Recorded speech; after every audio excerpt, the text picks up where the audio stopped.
L'eau. 7h14, l'heure de jeter un coup d'œil sur la presse de ce jeudi 25 août. Alors évidemment, il y a beaucoup de titres sur la visite, le déplacement d'Emmanuel Macron en Algérie aujourd'hui. Les Échos, par exemple, écrit que le président de la République est à Alger pour apaiser les relations à fleur de peau entre les deux pays. Visa, immigration clandestine, Le Figaro énumère de son côté les dossiers sensibles de la relation bilatérale. Réchauffer les relations au gaz, s'interroge et s'amuse un peu le Parisien.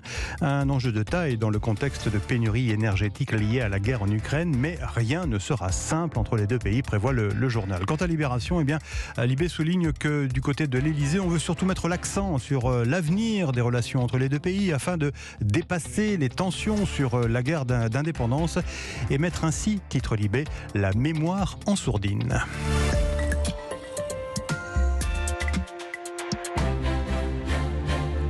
Va garder nos bébés? Question à la une du Parisien ce matin. Dossier du journal qui revient sur cette crise sans précédent que traverse le secteur de la petite enfance. Des crèches qui ferment à Paris et en France, près d'un établissement sur deux peine à recruter. Il manque au total 9000 professionnels dans ce secteur, soit 8% des effectifs travaillant dans les différents établissements. C'est le résultat, explique le journal, du nombre insuffisant de places dans les formations.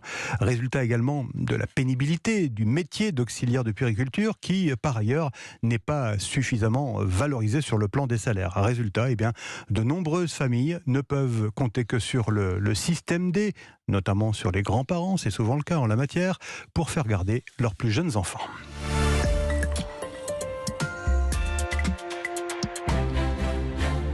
Des enfants aussi, mais là aussi dans un contexte bien plus dramatique. Des enfants utilisés comme boucliers humains par les passeurs de migrants dans la Manche.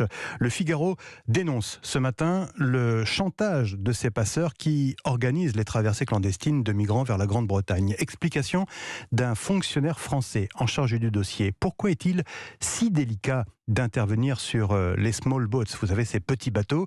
Parce qu'il arrive que des passeurs brandissent un enfant qu'ils menacent de jeter à la mer si jamais les forces de l'ordre les empêchent de quitter la plage et donc de traverser vers la Grande-Bretagne. Dès lors, selon un document confidentiel de la préfecture de la zone de défense nord que le Figaro a pu consulter, eh bien, les forces de l'ordre ont reçu consigne de sauvegarder les vies humaines, notamment évidemment les enfants, par réflexe humanitaire. Le fait est que les traversées clandestines sont en constante augmentation, 18 000 passages enregistrés côté français depuis le début de l'année, rappelle le Figaro, mais les Anglais, eux, en annoncent beaucoup plus.